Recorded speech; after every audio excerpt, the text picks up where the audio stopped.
The start of the school year is upon us, and the Firebird Nation Sports Update is going to bring you all the sports news from the nation's capital's only public university, the University of the District of Columbia.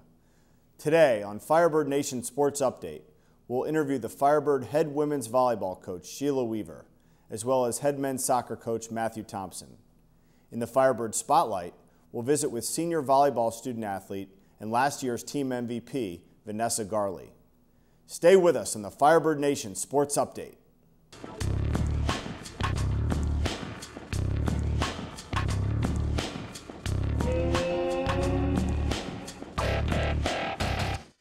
Hello, this is Firebird Nation Sports Update, your inside look at the University of the District of Columbia athletics. I'm your host, Matt Rienzo. Flap your wings and get ready to soar because the Firebird is rising in the nation's capital. As summertime winds down, the student athletes are back on campus at the University of the District of Columbia, and they are ready to go. This year, the Firebirds enter their second full year in the East Coast Conference, and the expectations are high across the board. Last year was a historic one in the nation's capital, with 5 of the 10 Firebird programs participating in the NCAA postseason. Men's and women's basketball each made it to the NCAA tournament, marking the first time ever in the same year. Men's and women's tennis followed suit in the spring, with women's tennis advancing to the NCAA Sweet 16, and the men's tennis team made it to the second round of the NCAAs. In the fall, men's cross country had 2 student athletes compete in the NCAA regionals. Men's soccer will look to improve on a dramatic turnaround of 2012. First-year head coach Matt Thompson guided the District of Columbia to an 8-5-4 record.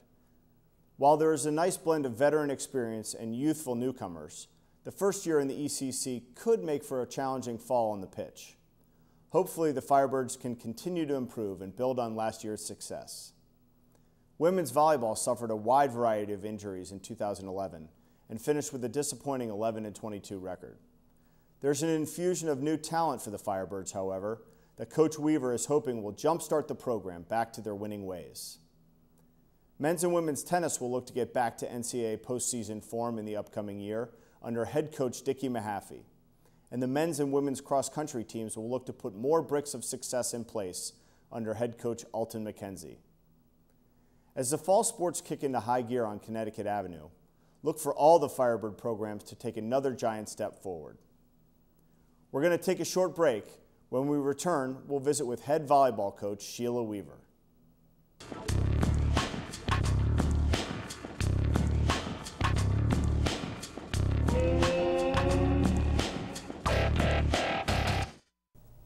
Our first guest today is University of the District of Columbia head women's volleyball coach Sheila Weaver. Coach, thanks for joining us today. Matt, thank you so much for having me. This week is the first week of school starting. The student athletes are back. First week of practice is always an exciting time of year. What are your thoughts on that as you start the season? Well, it's just exciting to see new athletes come into the program, what they bring to the program, and how the new athletes blend with the former student athletes.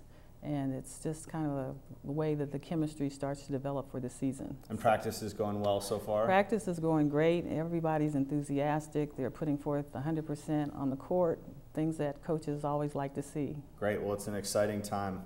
Coach, you're coming up on your 4th season at the University of the District of Columbia. Tell us a little bit about your coaching background and how you ended up here at UDC. Okay. Well, I've been coaching for quite a number of years. I started at the University of in New York at the University of Binghamton. I also coached at Union College. Coached at a variety of different high schools. Spent 19 years at Sidwell Friends School here in Washington, D.C. Yeah, we had a great season. A lot of athletes who were All-Americans. So that was really a great experience. Excellent. As well. And you've had some very good teams here at the University of the District of Columbia in a short period of time, most notably in 2010. You went 20-8 that season. Last year, 2011, I think a little bit of a disappointing season from your perspective. You went 11-22. What are your thoughts as you look back on last season? Okay, well, as you know, last season was our first season in the ECC conference, a conference which has some major volleyball teams, very high-level athletes who've competed for a lot of years. It allowed us to do some comparisons to where we were and where we need to go. Where you want to be. Yeah, where we want to be. And I think that was so helpful Coach Mack and I in our recruiting, as we look through videos, countless videos here at school and at home, I think we were able to focus on. Does that help in recruiting, being able to say you're in the East Coast Conference? Oh, most definitely.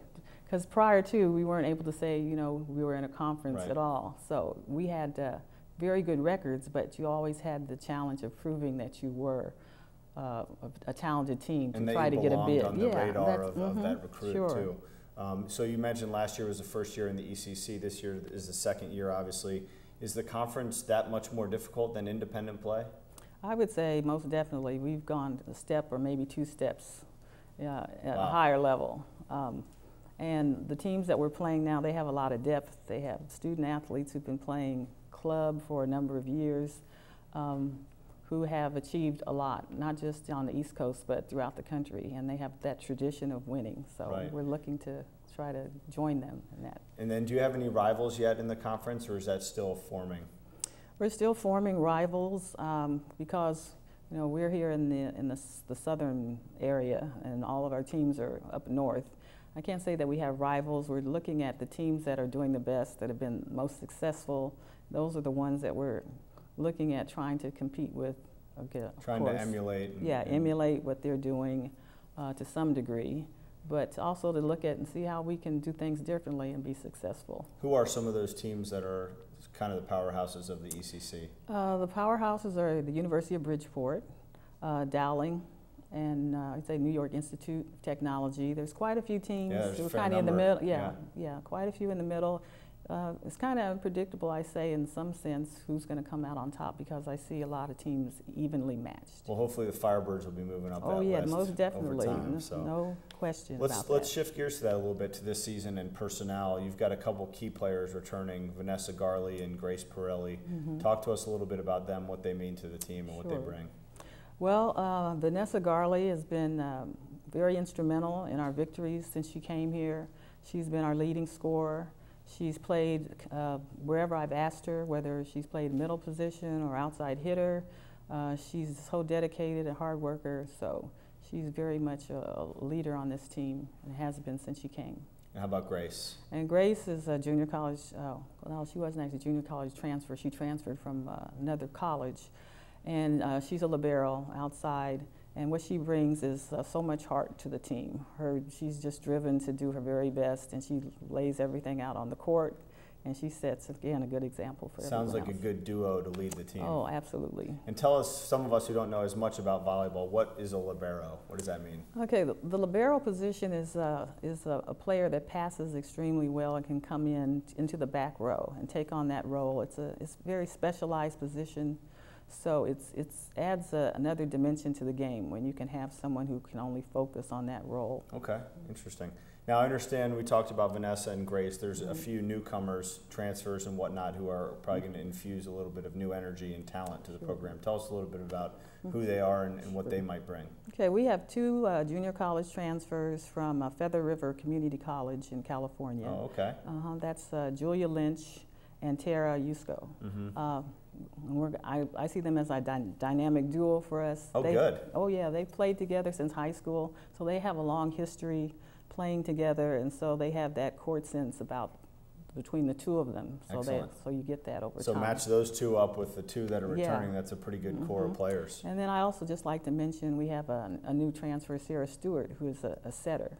And those three are coming from junior college, where they've had very successful careers and have won their conference championships and have been on conference teams. Excellent. As first teams.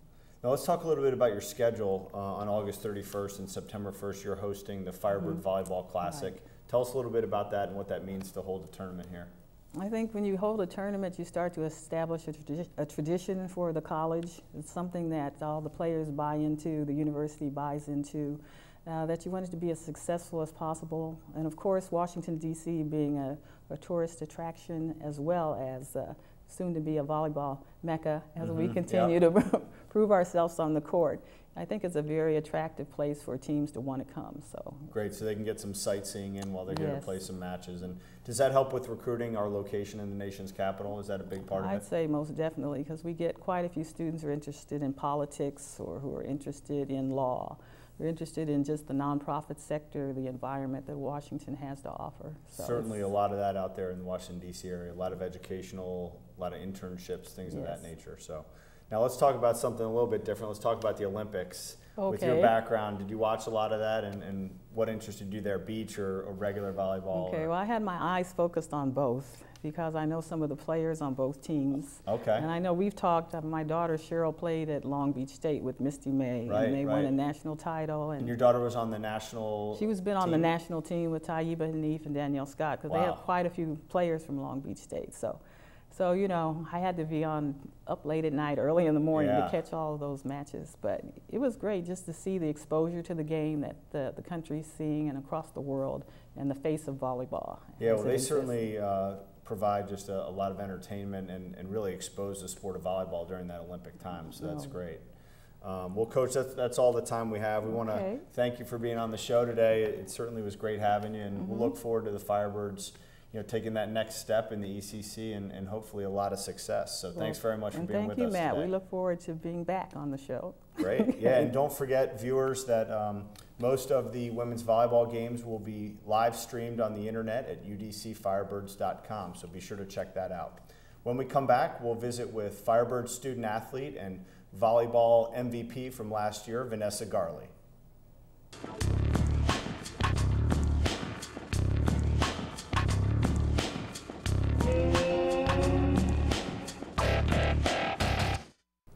We're now in the Firebird Spotlight, joined by volleyball student athlete Vanessa Garley. Vanessa, thanks for being with us today. Thanks for having me. Now, you're a busy student athlete. You have a lot going on in your life, multiple internships. You ran for Miss UDC. You're a member of the Student Athlete Advisory Committee. You're an exceptional volleyball player and a good student as well. How do you budget all your time? How do you do everything?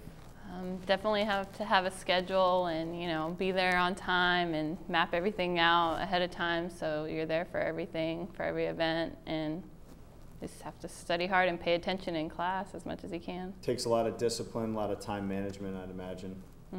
And in your classes, do you get to know a lot of your professors and work with them outside of class, or is it mostly in the classroom?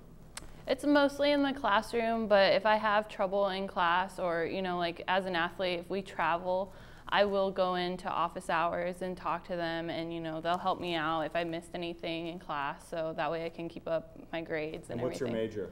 I'm a business and marketing major right now. Excellent. That's got to be pretty demanding. Yeah, it is. That's great. Now let's talk a little bit about Miss UDC. You ran for Miss UDC last year. What's your involvement with them now?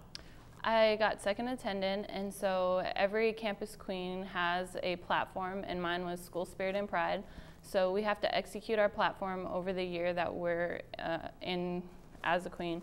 And so I held an event in which we had free popcorn and just encouraged students to come out and support the basketball team. And, you know, just Spirit Day of sorts. And, you know, we had like t-shirt days, and we just try to get students more involved. And you also orchestrated and ran the MS Walk. Tell us a little bit about that. Yeah, that was also part of the Miss UDC thing, as well as for SAC. We had to do community service, so I got my team involved. And, you know, my sister-in-law has MS, so I thought, well, that's great. You know, we'll do a walk. It's fun. It was in the nation's capital. We walked around the mall. They gave out free Subway sandwiches. There was music. It was a good time to have the team together. Yeah, that's a great event, and certainly great of you to organize that. So job well done. Yeah. Let's switch gears to volleyball a little bit. You were the team MVP last year. That's a nice honor. Is that something you're shooting for this year as well, or you're not as concerned about the individual honors? Yeah, I mean, I got the coach's award my sophomore year, and then my junior year I got MVP. This year, I would like to receive the highest award, in which I can't remember exactly what it's called. The Henley Award. Yes, the Henley Award. Our volleyball player did receive it last year. A year ago, yep. Yeah, Karen Trevino. Yeah, so I mean, I look up to that. That's great to shoot for. Yeah, I look up to that, and that's what I'm shooting for this year. Now, last year your team struggled a little bit, 11-22 record. Are you guys going to be able to get back on the winning side, do you think, this year? I think so. We got a lot of new girls. They're coming in strong. They're excited. They want to play. And I think we'll be pretty good this year. Good. Now, last year we talked to Coach Weaver about this. Was your first year in the ECC, the East Coast Conference. Was that fun for you as a student athlete, being part of a conference and being able to participate in league play?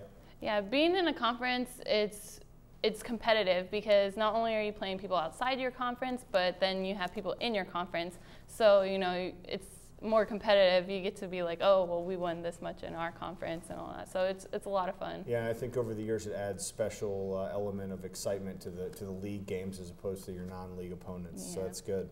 Now, is that something you shoot for as well, possibly getting all ECC, you know, those accolades, or you striving for that as well?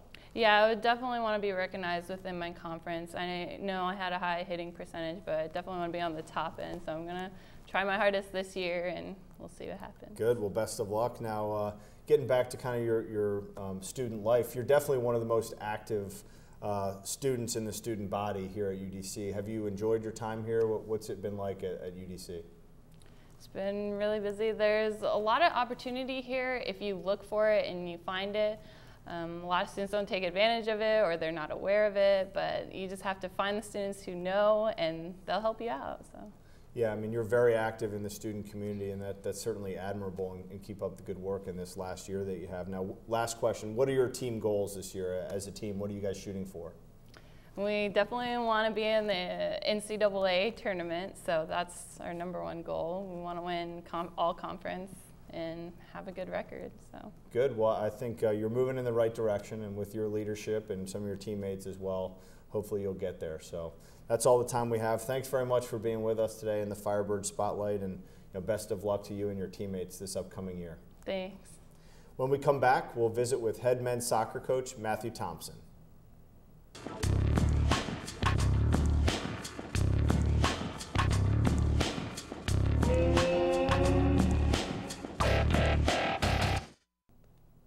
We're now joined by Firebird head soccer coach Matthew Thompson. Matt, thanks for being with us today. Thanks for inviting me. Coach, tell us a little bit about your coaching background. How did you end up at UDC and so forth? Yeah, well, just after graduating from playing college soccer, the next best thing to playing is coaching. So that's what I wanted to get into. And fortunately, I had an opportunity to coach as an assistant with John Kowalski, who's a pretty well-known coach, within the coaching realm, and he helped me along the way. That's great. And then, so you're originally from England, as we can tell by your accent. Yeah. How did you end up coaching in the States versus staying over there? Yeah, I think I was actually at a professional club until I was about 17, and then got released. It was kind of, what do I do now? So I had the opportunity to come over on a scholarship to Slippery Rock University, and from there, played there for 4 years, and then got into the coaching. So. And you coached at Slippery Rock and Lees-McRae as well? Yeah, I was at Slippery Rock as a head coach for probably 8 years. I played there, graduated there, so it was kind of great to be a head coach there. And then was down at Lees-McRae for 1 season. We had a great season down there as well. And then you came here a year ago. Last year was your first year at the University of District of Columbia. Had a dramatic turnaround from the program the year before. You had an 8-5-4 record. That's fantastic. What are your thoughts as you look back on last year? Yeah, it was interesting. I think the one thing we were worried about were the players, because winning 4 games and 4 games the previous 2 years was kind of, what do we have? But the players were exceptional, to be fair. They were a lot better than we thought. Very technical players, and we just found a system that suited them, and were able to get some good results.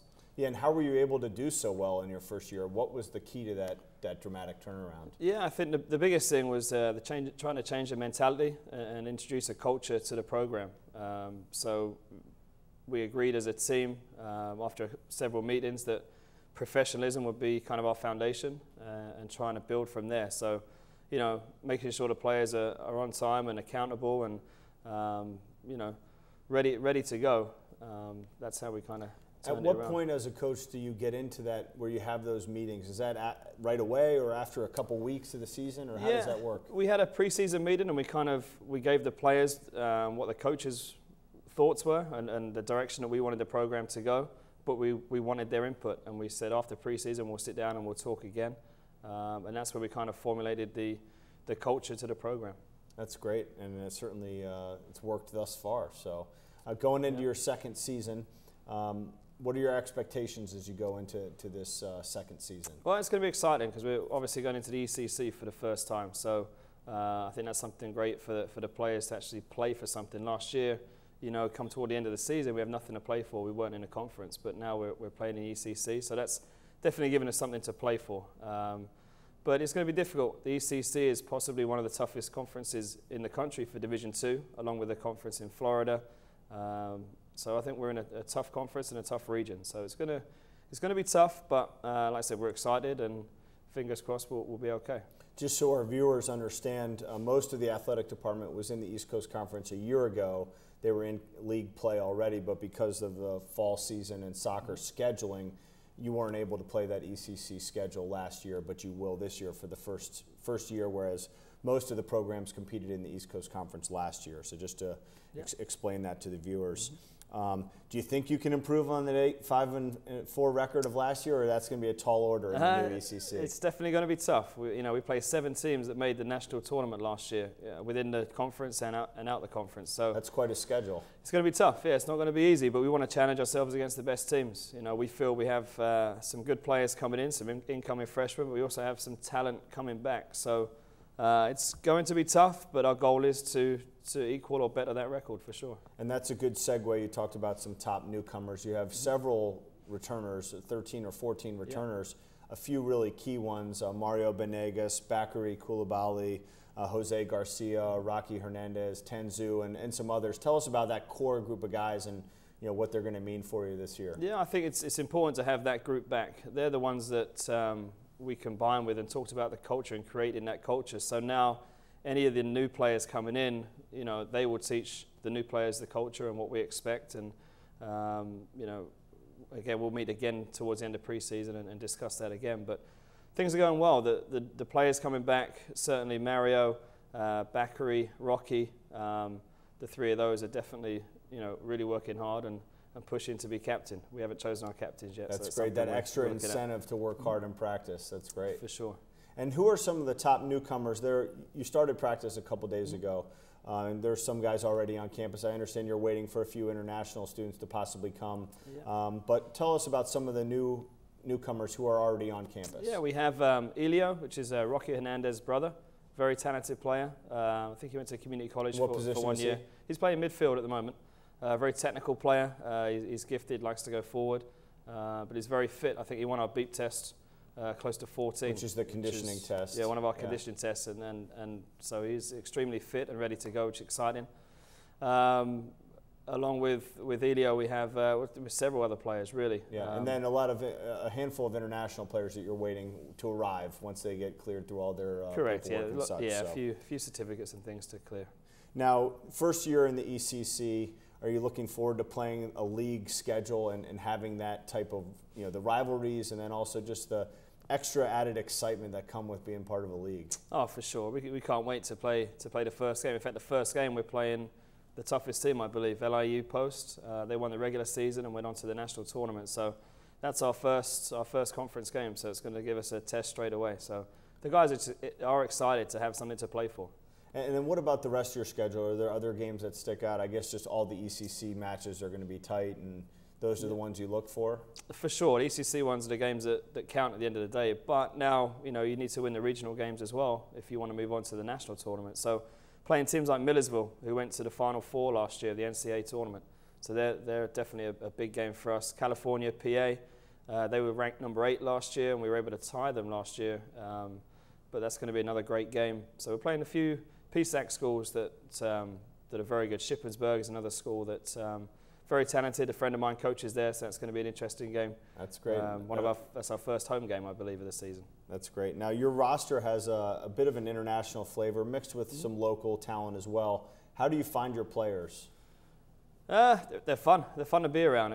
It's interesting. We have players from Africa. We have players from South America. We have European players. So it's very interesting. It's a great mix. And what's great for the coaching staff is trying to blend that mix into a style of play. So it's very interesting. It's a very diverse group, and I guess being in the nation's capital, you're able to attract kids from everywhere who want to be in D.C. Yeah, there's a lot of – soccer's huge in D.C. There's so many soccer leagues. So, part of our job is recruiting, and we've got to get out there and find those players within the local area. They're out there. We have to go find them. Yeah, well, that's great. And certainly I went to a lot of your games last year. It's a fun style. Very aggressive, a very high level. Your team plays tough. They play hard and fast. And so I encourage all the viewers to come out and watch them as well. Go to udcfirebirds.com and check out the schedule and come support the Firebirds at the Van Ness campus, right on Connecticut Avenue. So, Matt, it's been a pleasure having you on the show. Thanks for joining us, and we wish you continued success. All right, thanks for having me.